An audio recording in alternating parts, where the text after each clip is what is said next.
Hey guys, what's going on? Nick Kellar. Greg Brock. It's your turn. Atlas Premier Realty, another video blog for you today. We wanted to cover something that comes up, some things that consistently come up when we show homes. Yep. Thought it'd be worthwhile since it's usually almost every buyer. And it's the four most important things that you should be looking for when you're looking at a house. Yep.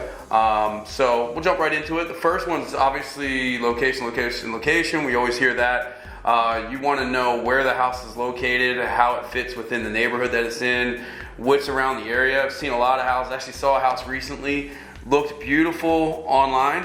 We go out there, backyard's beautiful, in-ground pool, beautiful view, and then up and to the right, big old power lines. So that was a big no. So it's something to pay attention to, what's surrounding the location that you can't change. Another thing to consider in the location is the school districts. You can look up crime maps. And that's actually got to kind of go on to you as the buyer. We can't actually get that data for you on your behalf. It's actually against our code of ethics. But do that research on your own and make sure that you're comfortable with the school districts and the crime maps. And a lot of times we can point you the right direction, like what resources to use. Yep. The next one is lot. So making sure that the lot is going to suit your needs, your wants. The topography is going to work. Make sure there's no drainage issues. Make sure the house is situated, where you want it on the lot. So some people love the lot size when they see it online, but the house is too far in the back, and they want more backyard, and the property's all front yard. So. And then you also got to consider long-term use of the property. If you plan on staying in this property for 5, 10, 15, 20 years, or however long it is, your full-time use of the property and what you might add to it. If you want to add a pool, we need to make sure that you can actually put a pool in the backyard where it is. If you want to add a detached garage at some point, we need to make sure that there's no covenants or restrictions that prevent you from being able to do so. Yep. All of that really needs to happen on the front end, and we can help you do that. Yeah, just doing your due diligence on that. And that's a good point too, because just because you have an acre of land doesn't mean you can put whatever you want on it. There's a variety of things that the health department and the county could interfere with based on where the septic is, where the septic reserve is. So those things are important to take a look at. The third one is size and layout of the home. So this is something we point out all the time.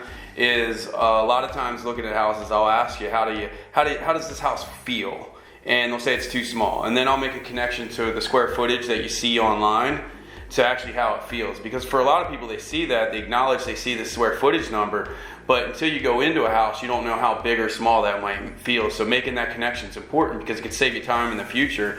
Because now if the house is too small and you see other houses online that you might seem like you might like, but the square footage is the same, you might want to avoid that altogether because it's too small.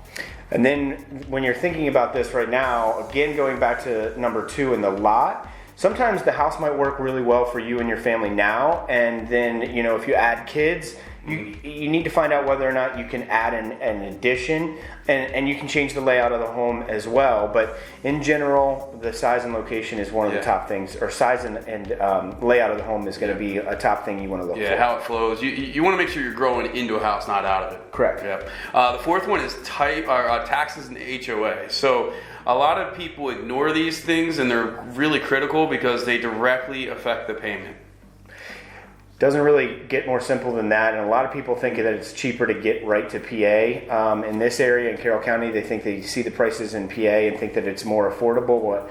When you really take into account the taxes, the school tax, HOA fees, condo fees if there is one, and then the last one people don't think about is the drive time and the fuel to get back down to Maryland.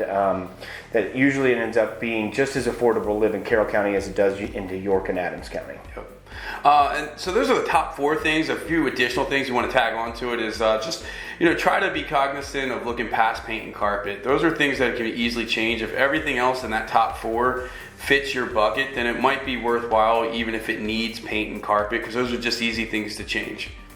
Yeah, and then the other one you want to consider is fixtures. Fixtures, light fixtures, plumbing fixtures, super easy to change. They can get costly if you're doing the whole house, but in general, relatively cheap and easy to change out. Yep, and it changes the decor almost immediately. Yep. And then another one is outdoor amenities. So this could be neighborhood amenities. This could be anything that is included with the house, like deck, patio, outdoor kitchens or pools, anything like that. Because depending on where you live, I consider outdoor living space.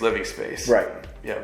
So these are some things to look at when you're looking at a home, just to kind of make sure you're using this as a filter. If you have any questions on how this might impact you or anybody you know that's looking, please don't hesitate to reach out to us. Yeah, right. Words are hard. Thanks for your support. We'll see you next time. Thanks a lot.